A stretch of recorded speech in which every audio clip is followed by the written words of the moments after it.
네, 금융권 소식으로 이어가겠습니다. 가계대출을 조이기 위해 금융당국이 전방위적인 처방을 내놨지만 여전히 약발이 먹히지 않고 있습니다. 은행의 가계대출 규모는 오히려 전달보다 더 증가했는데요.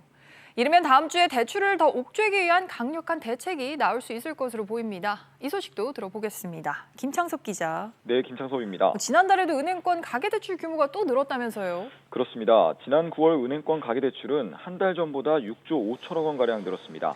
정부가 지난 8월부터 시중은행을 중심으로 대출 옥죄기를 본격화했지만 전달보다 6조 1천억 원 늘었던 8월보다 오히려 가계대출이 더 늘어난 겁니다. 주택담보대출의 증가폭은 전달보다 소폭 줄었습니다. 하지만 신용대출이나 예적금 담보대출 등을 포함한 기타 대출이 8월보다 2배 이상 증가한 게 영향을 미쳤습니다.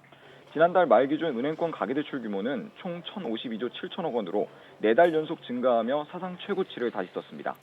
미리 대출 좀 받아놓자는 대출 가수요 때문인 것 같은데 대출 증가세를 막기 위해서 정부가 이르면 다음 주에 또 대책을 내놓는 계획이 있죠.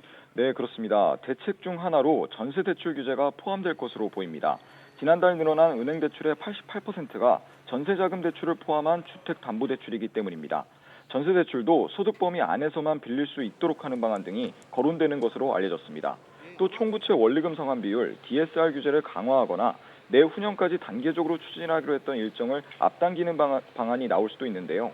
오늘 고승범 금융위원장은 전세 대출이 중단되는 일이 없도록 하겠다며 실소유자를 보호하겠다는 입장을 밝혔습니다. SBS 비즈 김창섭입니다.